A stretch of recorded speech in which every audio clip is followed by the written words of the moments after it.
แสดงว่ามื้อนี้ก็บ่ได้เข้าเมืองเลยเนาะนั่งเผาเบิ่งฮงซี่ได้ฮงซี่หรือว่าฮงซี่ข้าวฮงซี่ข้าวครั้งแรกในชีวิตเลยบ่น้องที่ใดบ่อ๋อเฮามื้อนี้ก็มามอบฮงซี่ข้าวน้องว่าอยากได้ฮงซี่ข้าวก็เลยเฮาก็จัดให้ตามคำขอผู้ใหญ่ใจดีเด้อทุกคนเพราะว่ากะสีงามหรือบ่ฮงซี่นี่พี่น้องถ้าบ่งามเฮาก็สิเข้าไปเปลี่ยนอีกเด้อยู่ในเมืองแต่นี่ห่างเมืองก็คือ28กิโลเนาะไกลเด้อทุกคนหมู่บ้านน้องเด้ สิลองแล้วเนาะสาวเวียนสาวเวียนงามเลยบ่งามเลยเนาะเอานี่มาเลยมาอุ้ยงามเลยเด้อทุกคนสุดยอดเลยนี่บ่มีอาหารเลยอันนี้อ้ายก็ซื้อมาซีนนี่เด้อโลนึงเอาเฮ็ดกินเลยน้องยังได้เนาะน้องเอลาดีใจบ่ตื่นเต้นบ่น้องค่อยเห็นมือเจ้าจนสั่น 2 3 4 5 ล้านกีบนี่น้องเด้อเอาดีใจบ่เอาทุกคนเลยมือสั่นไปเลยคิดว่าเจ้าหน้าบ่แม่นบ่ก็คือสั่นย้อนได้เงินฮอดปานนี้บ่ก็คือหลายที่สุดเนาะจากได้ห้องซีแล้วบ่ได้ไปใส่เลยเนาะก็ได้อ้ายก็เขากลับก็ได้น้องเด้อ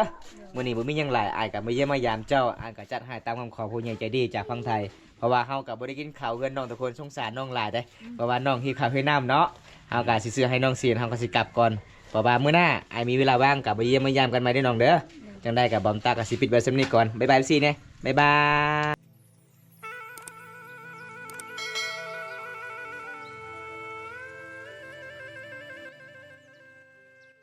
บนคนใกล้ๆไฟก่อน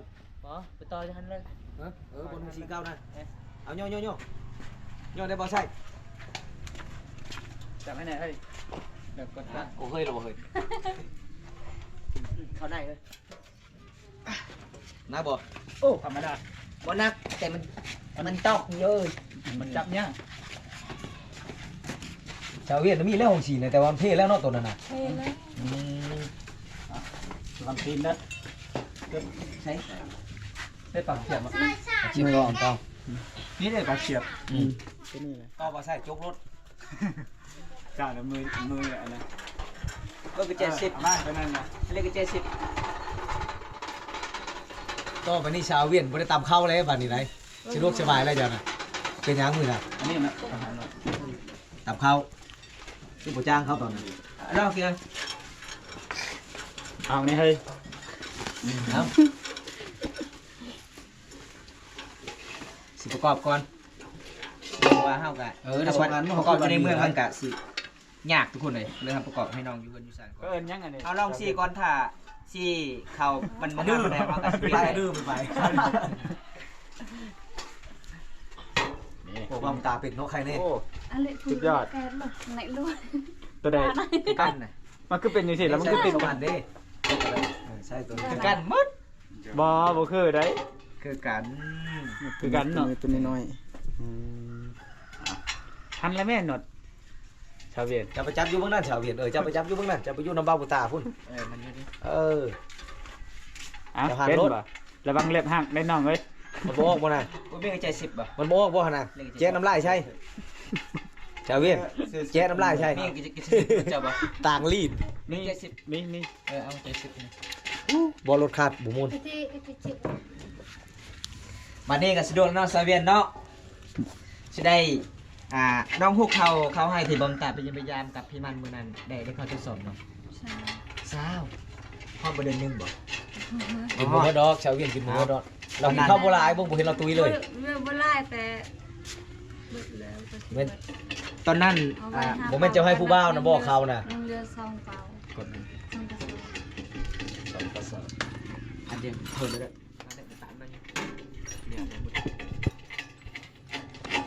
10นะ เล่นไหวบ่นี่ เล่นมันน่ะ บ่มี เฮ้ยเสียเลย เป็นนักสมแป้งมื้อนี้เป็นนักสมแป้งมื้อนี้ทุกคนเลย แต่บ่มีนักซ้อมใจดอก สมใจก็คือ FC ล่ะ เขาแค่ได้ช่องแป้งไปเข้าซ้อมใจ แต่ชาวเวียนอยู่ไกลๆก็คือมีกำลังใจแห้งเลยทุกคนเพราะว่าใกล้สิฮอดหน้าหนาวเด้ บางคนบอกเข้าใจบางคนก็บอกว่าบอมตากับซาเวียนเป็นแฟนกันพวกแม่นะทุกคนจะเป็นน้องสาวบอมตาเองเด้อเป็นหลานพี่น้องบอมตากับโดนๆเท่านึงไปเยี่ยมพยายามน้อง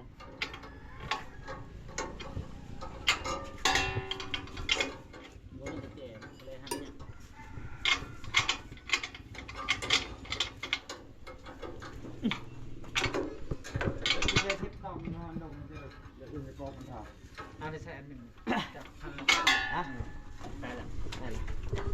นอนนั่นเลย นี่เด้อ ใส่ตัวนี้ อันนั้นจอดเลยที่อันนั้นก็บนเซน ไม่อยากซี่บ่ ลองเบิ่งจะซื้อนะ ไม่อยากซี่บ่แต่อ้ายอยากซี่เข้าเด้เจ้าอยากซี่แต่อ้ายอยากซี่เข้าเด้อน้องเด้อ ซีของซีมันสีขาว ซี่ฮงซี่ แล้วมาใส่ขาว ซี่เข้าแค่เข้านะบ้างลูกลองมาซี่เข้าแล้วเอาห้ำมานั่นเลยคันซี่เข้าบ่เอาห้ำก็คือห้ำบ่มีเกลือหมูกูไก่เด้อ ซาเสือว่าวได้แบบกับซาเสือว่าวกับเอาห้ามไปเลย นี่ยังใส่ผ้าตัวนี้คือบ่ออกเลยจนเอาออกบ่ได้เด้อนี่นี่ใส่ผ้านี่เอาออกก่อนน่ะโคตรก้อนรถบ่ได้จนได้นี่ๆ ได้ โอ้ตกใจหมูเบาโยกเอาไปยันออกบ่ได้แล้วเอาเพื่อเลยหมูบ่ออกบ่ได้จนตกใจ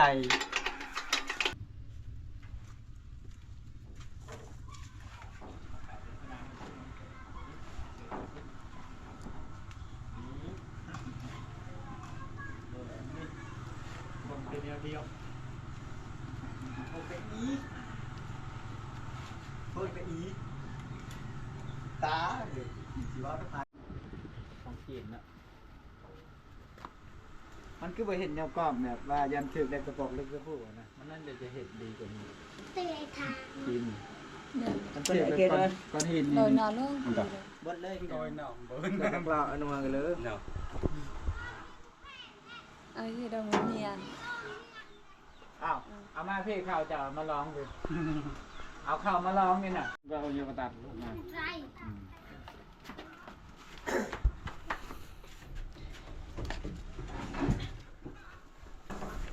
เป็นกระตาตีโยง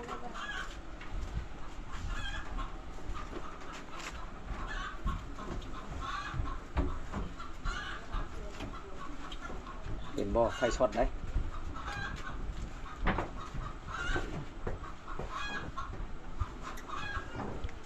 ยักอืม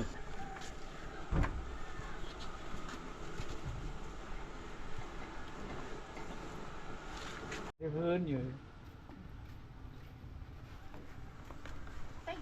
และ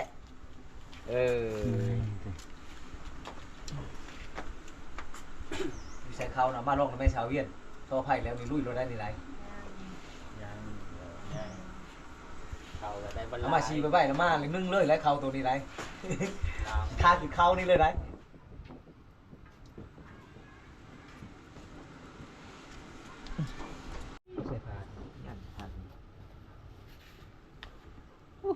เป็นสร้างไฟฟ้าได้อยู่บ่ แสดงว่ามื้อนี้กับบ่ได้เข้าเมืองเลยเนาะนั่งเผาเบิงฮงซีได้ฮงซีหรือว่าฮงซีข้าวฮงซีข้าวครั้งแรกในชีวิตเลยบ่น้องที่ใดบ่อ๋อหลังจากได้ฮงซีแล้วมีแต่เฮาหาข้าวหลายๆเนาะ รูปร่างเราเป็น น้องฮู้บ่มีไอ้ใหญ่เพิ่นฝากบ่ฮู้เลยอ๋อเพราะว่าบอมตาก็โดนแล้วบ่ได้ไปเยี่ยมไปยามเจ้าเพราะว่าเจ้าก็ติดภารกิจหลายเนาะก็เลยบอมตาก็บ่ได้ไปเยี่ยมไปยามเด้อทุกคนมีหยังติดมือเจ้านี่นะน้องติดลิ้นบ่อ๋อหมู่บ้านเจ้านี่ทางหนาวทางแดดเนาะมามื้อนี้เนาะอากาศก็หนาวแห้งเด้อทุกคนเป็นหมู่บ้านนอกที่สุดกับตัวเมืองพี่น้องเฮามื้อนี้ก็มามอบหงสีขาวน้องว่าอยากได้หงสีขาวก็เลยเฮาก็จัดให้ตามคำขอผู้ใหญ่ใจดีเด้อทุกคนเพราะว่ากะสีงามหรือบ่หงสีนี่พี่น้องถ้าบ่งามเฮาก็สิเข้าไปเปลี่ยนอีกเด้อยู่ในเมืองแต่นี่ห่างเมืองก็คือ28กิโลเนาะไกลเด้อทุกคนหมู่บ้านน้องเด้ บาทนี่หงสีก็งามคนก็งามเลยมื้อนี้เนาะเริ่มงามเด้แบบเอาบ่ได้ตำข้าวคือสุดก่อนบ่ตำมันยังมายามเจ้าเอาสั่งมาตำเนาะเจ็บมือบ่มื้อนั้นบ่น้องเจ็บเนาะเอาจะได้กลับมาเบิ่งนำกันทุกคนสีงามหรือบ่พี่น้องถ้าบ่งามเฮาก็สิทุบทิ่มบ่ ไปเปลี่ยนใหม่เนาะเอาจะได้กะสีพายสีทำชมทุกคนสีงามหรือบ่พี่น้อง บอกงูให้ตาม đi đi đi แตก สิลองแล้วเนาะสาวเวียนมันสิงามหรือว่ามันสิรั่ว งามแล้วเนาะงามคือคนแล้วเนาะ คนงามมันก็งามอยู่แล้ว ตัวนี้นี่ปิ้นทางนี้ปิ้นบ่ได้ เป็นเอาก็ได้อันนี้ จะจบตัวทีบเลยมัน อัน นิ่ นี้ ม แบบนี้ก็ มือ ได้นี่ก็สำนี้ก็ได้เอา ปิ้นบ่ได้ เอาก็สิสีลองเบิ่งทุกคนสีงามหรือบ่สีขาวเด้อทุกคน เฮ้ย อันนั้นมันบ่อยู่บ่เฮ้ย บ่อยู่บ่ จับเอา สวิตช์ลองเบิ่งทุกคน ได้บ่ได้เลย ได้ชาวเรียน เอาต่อลองเบิ่ง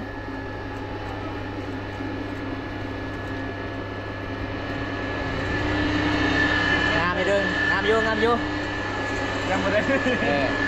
ปิดก่อนนะปิดก่อน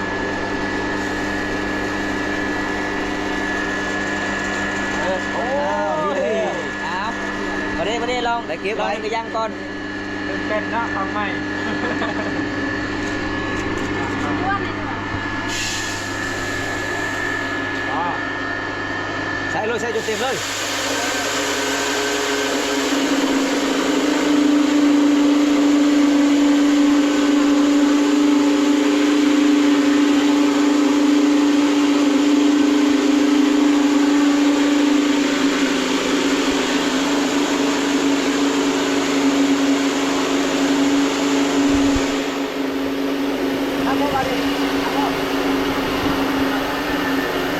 งามอยู่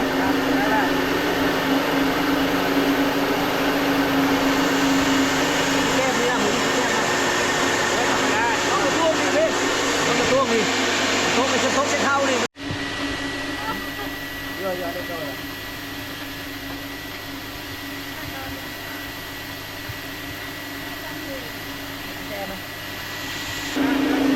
เยี่ยมมีแต่ข้าวเปลือกออกหันไหมมีแต่ข้าวเปลือกออกนี่เข้าเลย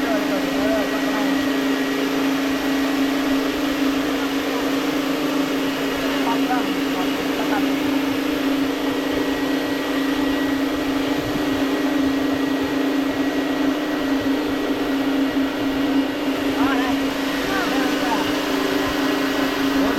บ่ได้อยู่ลงมือใส่อยู่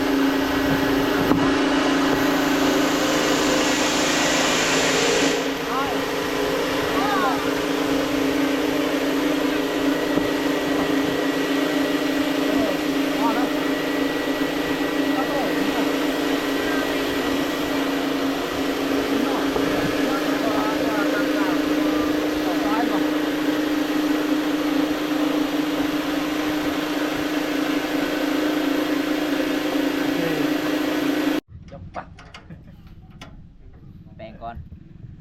ฉันพากันกินข้าวเปลือกแล้ว มันออกกาบล่าทางเข้า เอากราบหลายทาง เขาเปียกแต่ซีบ่ได้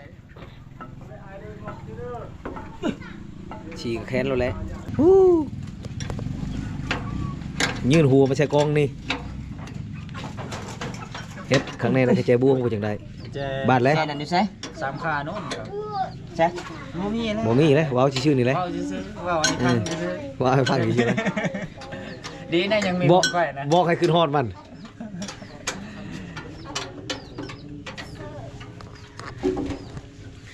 เนี่ยได้วงชีกับเคนมันได้เงาเลยวันนี้ ตะกี้นี่ยิ้มยันบวิต่ำไปอยุ่ชาวเวียนนี่คำว่าได้นี่เจ้าได้ต่ำขึ้นนี่แหละวงชีนี่จอดโชว์ชื่อเอาไว้โชว์ในตารางขึ้นชื่อ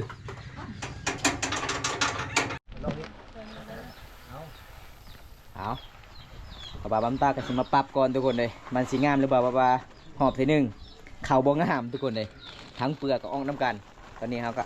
สิปรับใหม่พี่น้องกาสิได้หรือบ่พี่น้องเลยเพราะว่า 1 2 3เริ่ม เอาเปิดใหม่เด้อจำได้เขตนะนี่เนาะ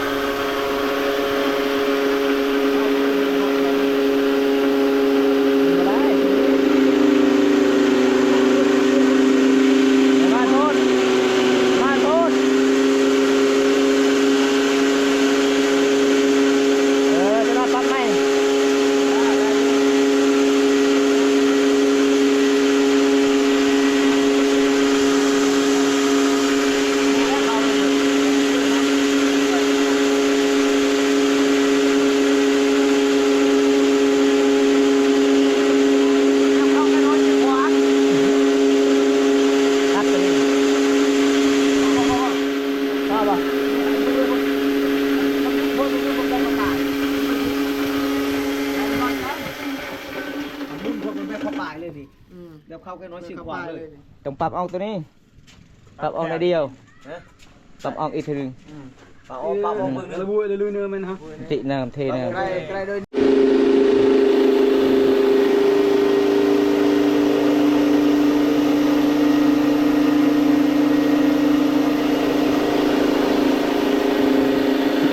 งามแล้วยอด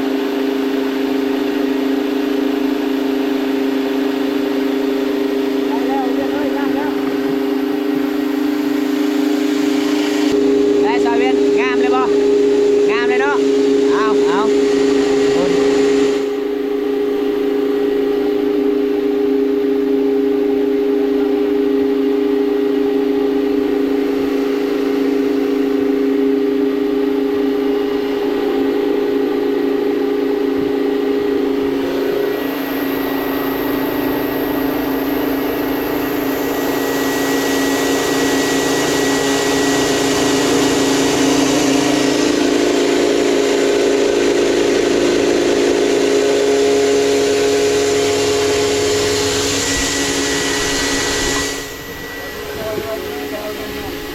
น้ำโดดนะ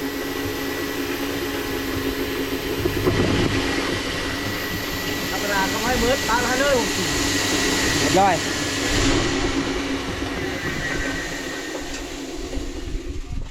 เป็นจังไดบัดนี้โอเคบ่นี่โอเคแล้วเห็นว่าทุกคนเลย สีได้แล้วก็อย่างหนึ่งไปเอาขึ้นมาเวียน เบิ่งนี่ มาเลยมา อุ้ยงามเลยเด้อทุกคนสุดยอดเลยนี่ จากเราห้องชีใหม่ งามแล้ว เข้าชี เอาตอนนี้ก็เรียบร้อยเด้อทุกคนเอากะมาส่งฮอดเถื่อนฮอดสารน้องแล้วพี่น้องเลยเพราะว่าบำตากับสมะแปลงกับน้องกับสิเล็ดแล้วพี่น้องไปไซนี่นะ เอาไว้เท้า เอาไว้เข้าบ่โอ้เอาให้เพื่อนไปส่งเข่าก่อนทุกคนเลยเพราะว่าเพื่อนน้องกับเข่ากับยังมาทันได้แห้งเลย เทสรุดเลย เรา เนาะ ก็ยืมเข่าสาวบ้านก่อน ขึ้นมา สาวอาเวียนดีใจปะน้องงามเลยเนาะข่าวก็งามเนาะออกเนาะได้กินข้าวยังมื้อนี่บ่มีอาหารเลย อันนี้ไอ้ายก็ซื้อมาซีนนี่เด้อโลนึงเอาเฮ็ดกินเลยเนาะเพราะว่าน้องก็ฮิตข้าวฮิตน้ำเลยทุกคนเลยหลังจากนั้นก็คือน้องได้พันยังคืนนี่น้อง บริษัทไม่ได้พันยังเลยบ่อ๋อคอยเลยคิดว่าเจ้าพันได้เงิน นะ บ่ อันนี้ลุงขับสามถึงความมาฟังของ เอาทุกคนเลยหลังจากที่บอมตากะซื้อให้น้องผงสีขาวกันสำเร็จเงินที่เหลือกับบอมตากะมาให้น้องใส่ซื้อเกลือซื้อพริกนัวพี่น้องเลยเพราะว่าบอมตากะใส่น้ำมันรถทีมงานในเดือนสาเวียนเด้อต้องเข้าใจน้ำกันปกติกะมีไอ้ใหญ่เพื่อนฝากมากะเงินจากประเทศไทยทุกคนแล้วก็เขาเจ้าตัดค่าบัญชีนั่นแล้วก็บอมตากไปผู้เดียวกับบ่ได้ก็เลยใส่น้ำมันรถทีมงาน2 คัน 3 คันทุกคนก็เลยเงินที่เหลือบอมตาก็จะให้น้องเด้ออันนี้น้องสิเฮ็ดลาบบ่หรือว่าจังได ชอจุ เฮ็ดกินบ่ คือบ้านเฮานี่เวลาฝนตกก็คือดับเนาะ ชาวเวียนคันผู้บ้ามาเขาว่าจะกินข้าวชาวเวียนต่ำเจ้าสิต่ำให้กินบ่องชีมีอยู่เจ้าสิต่ำบ่ ตั้ม โอ้เอาใจผู้บ้าปานนั้นเนาะ คนวันนี้ผู้บ่าวไทยมานี่โอ้ยบ่เห็นแล้วชาวเวียนตำข้าวนี่มีหงสีน่ะมีแต่เวลาไฟดับเนาะถึงจะต น่าตาอันนั้นลูก ในใบมาปราบ จ้า เอาพี่น้องมื้อนี้ก็บอมตาก็บ่มีหยังหลายเด้อทุกคนสิพา FC ได้รับชมเพราะว่าบอมตาก็ไปกับทีมงาน 3-4 คนทุกคนแล้วก็บอมตาก็สิใส่น้ำมันรถทีมงานแน่แล้วก็จ้างค่าคือบักแน่แล้วก็หลังจากเฮาซื้อหงสีบอมตาซื้อผู้เดียวก็หาบ่ได้พี่น้องเอ้ยเพราะว่าบอมตาก็จัดให้ตามของพ่อผู้ใหญ่ใจดีจากประเทศไทยเงินที่เหลือบอมตาก็สิมอบให้น้องแล้วแต่น้องอยากซื้อส่วนหลายน้องอยากซื้อหยังน้องถ้าได้เงิน ำบ่ฮู้เลย ครั้งแรกว่าได้เงินทีไรรายประมาณเท่านี้ป่ะเนาะครั้งแรกเนาะ ภาพ อัน ผู้บ้า นี้ ไปเที่ยวบุตร พงซีได้แล้วเนาะพงซีเนาะพงซีขาวทุกคนเลยตอนนั้นน้องว่าจะได้โทรศัพท์เนาะโทรศัพท์ไอ้ยังก็ได้บ่ ได้แล้วบ่โทรศัพท์ ตัวใด ยังบ่ได้อยู่ได้หงสีก่อน ได้พงซีก่อนบ่ อ๋อ อันนี้เงินที่ไอายซื้อมาพงซีเรือที่เงินไอายซื้อมาเด้อแล้วก็ไอายใส่น้ำมันรถทีมงานแน่แล้วก็มาแบ่งทีมงานในเด้อน้องเด้อแล้วก็บัมตากะสิให้น้องเลย1 2 3 4 5 ล้านกีบน้องเด้อเอาดีใจบ่เอาทุกคนเลย มือ เพราะว่า สั่น มือชันตื่นเต้น ยิ้มเลยยิ้มเลย มือสั้นบ่วงซีก็ได้ อันนี้คันสิซื้อข้าวนี่ประมาณจักสอบเนาะ ได้ละครับ ได้5กระสอบบ่ กระสอบละล้าน ว่า เดือนนี้ก็ได้ละประมาณนั้น700,000ฮะ 700,000 อ๋อ สอง โต หนึ่ง700,000บ่ หาชอบไป น้องนับลำเบิ้งครบบ่5 ล้านบ่ครบบ่น้อง ครบ เอาขอบใจผู้ใหญ่ใจดี ขอบใจผู้ใหญ่ใจดีนะ ชื่อใจบ่ว่าครบ5 ล้านชื่อใจบ่อายบ่ชื่อใจบ่เอ้า น้อง ขอบใจ ขอบใจพยาใจดีจากพังไทย ขอให้อาย ดีมีแรงของกำลังคอยด้วยพัฒนาสิ่งใดภายใดสิ่งนั้นเด้อ สาธุ ราคาขอบคุณอีกที่หนึงพี่น้องผู้ใหญ่ใจดีจากประเทศไทยที่ให้บอมตาไปสะพานบุญแต่บอมตาก็พาทีมงานไปนำโดยทุกคนเลยต้องเข้าใจนำกันไปผู้เดียวบ่ได้บ่บ้านน้องไกลที่สุดจากตัวเมืองก็เลยบอมตาก็มาใส่น้ำมันรถแล้วก็มาแบ่งทีมงานแน่พี่น้องเงินที่เหลือเฮาก็สิมอบให้น้องเพราะว่าอีแม่คือมื้อนี้ไปเกี่ยวข้าวบ่อ๋อแล้วก็ขอบคุณหลายๆ FC ทุกๆกำลังใจเด้อทุกคนเลยถ้าบ่ได้รับชมคลิปนี้แล้วก็คือทีมงานเฮาก็บ่มีรถใหญ่พี่น้องมีแต่รถจักรเฮาก็ต้องสู้ทุกๆกำลังใจได้เฮ็ดคลิปแต่ละคลิปแล้วก็ให้น้องๆมีความสุขสะดวกสบายพี่น้องเอ้ยเป็นจังได๋น้องน้องเอลาดีใจบ่ตื่นเต้นบ่น้องข่อยเห็นมือเจ้าจนสั่น ข่อยเลยคิดว่าเจ้าหน้าบ่แม่นบ่ก็คือสั่นย้อนได้เงินฮอดปานนี้บ่ก็คือหลายที่สุดเนาะเฮือนเฮาบ่เคยได้เงินฮอด5 ล้านเนาะน้องอ๋อตอนนี้น้องก็สิเฮ็ดกินหยัง เฮ็ดสิน กินสินงัวบ่กินงัว จะสิแกล้งเอา หลังจากน้องได้เงินนั่นแหละน้องให้นำมีพ่อแล้วว่าน้องให้นำมีแม่ให้ในแม่คันให้ในพ่อก็คือไอ้พ่อเป็นลูกผู้สาวตลอดเนาะจักล้านจะสิเอาไปว่าไปอยู่จุงเฮือน ก็ชาวเวียนคันเงินซำนี้นี่เจ้าคายมันก็บอกเจ้ากะว่าจังมื้อจังสิได้ ก็ มันก็หลายเติบเนาะ บางมุกสองมุก จองกกก็บ่ได้เนาะ บ่ได้ บ่ได้เนาะ เอา ทุกคน ตอนนี้น้องก็สิกินก่อนทุกคนเลยสบายดีพ่อ สบายดี โอ้ปัดกวนเฮือนซ่านบ่ โดย โอ้บ่มีแม่พ่อบ่เฮือนเจ้าบ่พ่อ บ่มี โอ้เบิ่งทุกคนที่พ่อเพิ่นปัดกวดเฮือนซ่านบ่แม่พ่อยก็สั่นเวลาปัดกวดนี่ต้องนั่งแบบนี้เด้ยืนก็บ่ได้เนาะ ได้เลย เอาตอนนี้ก็ได้เงินแล้วให้สาวเวียนซื้อนี่เด้อเอาทุกคนนี่ละพี่น้องมายินมายามมาได้พอเพิ่นก็อยู่เฮือนอยู่ศาลนี่ละไปฮุดข้าวมื้อนั้นจะว่าอยากกินสินงัวเนาะก็เลยบำตาก็จัดให้เพิ่นพี่น้องให้ซื้อให้เพิ่นสินงัวเด้อตอนนี้ให้น้องเพิ่มพลังจากบาทก่อนพี่น้องพอมีแห้ง ไหนเจิงแล้วนั่นล่ะ ตา โอ้ไหน บ่อยเดี๋ยวไป ตามังเพชรบ่น้องตอนนี้เสียงอะไรกัน พอดีแล้วสำนั้น โอ้สักกระเบือเนี่ยตำได้2ระบบเนาะ เดี๋ยวก็เจ็บต้นเลย ทุกคนเลยชาวเวียนก็ใจดีแต่มายามใดก็ต้อนรับทีมงานเฮาตลอดเลย ขนาดบ่มีหยังก็น้องก็ตำแจ่วมาให้นะก็คือมันเป็นประเภทนี้ของสาวสนทองมังกรใจ โอ้สาวอาเวียนหลังจากได้ห้องซีแล้วบ่ได้ไปใส่เลยเนาะเผาห้องซีเลยบ่ยานเขาเจ้ารัก บ่ บ่ยันไก่มันขึ้น ยานหมู่อย่างหมู่กินบ่ บ่ไหนพันน่ะ ดีใจเนาะวันนี้เนาะไอมามื้อนี้อารมณ์ดีตลอดเลยทุกคนจะได้อายกะเขากลับก็ได้น้องเด้อมื้อนี้บ่มีหยังหลายอายกะมาเยี่ยมมายามเจ้าอายกะจัดให้ตามคำขอผู้ใหญ่ใจดีจากฝั่งไทยเพราะว่าเฮาก็บ่ได้กินข้าวเฮือนน้องทุกคนสงสารน้องหลายเด้เพราะว่าน้องหิวข้าวหิวน้ำเนาะเฮาก็สิซื้อให้น้องซีนเฮาก็สิกลับก่อนเพราะว่ามื้อหน้าอายมีเวลาว่างก็มาเยี่ยมมายามกันใหม่เด้อน้องเด้อจังได้กับบอมตาก็สิปิดไว้ซำนี้ก่อนบ๊ายบายซีเนี่ยบ๊ายบายทุกคนจะได้บอมตากับสิปิดไว้ซำนี้ก่อนพี่น้องคลิปนี้บ่มีหยังหลายเด้อทุกคนสิพา FC ดีครับชมพี่น้องบอมตาก็จัดให้ตามคำขอผู้ใหญ่ใจดีจากประเทศไทยแล้วก็บอมตาก็ซื้อมาให้น้องคงซีแล้วก็ซื้อซีนแล้วก็ซื้อทรายแล้วก็ซื้อปักเสียบพี่น้องซื้อเลี้ยงลาอะไรพอให้น้องได้ตามข่าวก็สะดวกสบายเงินที่เหลือบอมตาก็ให้มอบในมือน้องๆแล้วเพราะว่าบอมตาก็ชวนทีมงานไปนำเด้แล้วก็ใช้น้ำมันรถทีมงานเนี่ยแล้วก็มาแบ่ง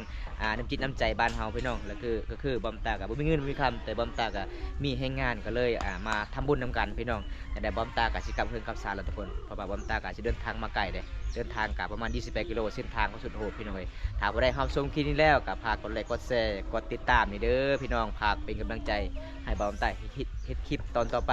แล้วก็พิเศษสุดๆก็คือขอบคุณอีกเทื่อนึงก็คือไอ้ใหญ่เพิ่นแล้วก็ทุกๆกำลังใจที่ให้บอมตาได้เฮ็ดคลิปตอนต่อไปพี่น้องคลิปหน้าพบกันใหม่ทุกคนเลยขอกล่าวคำว่าสวัสดีครับผมบันส่วนไปกันด้วยจ้าบ๊ายบาย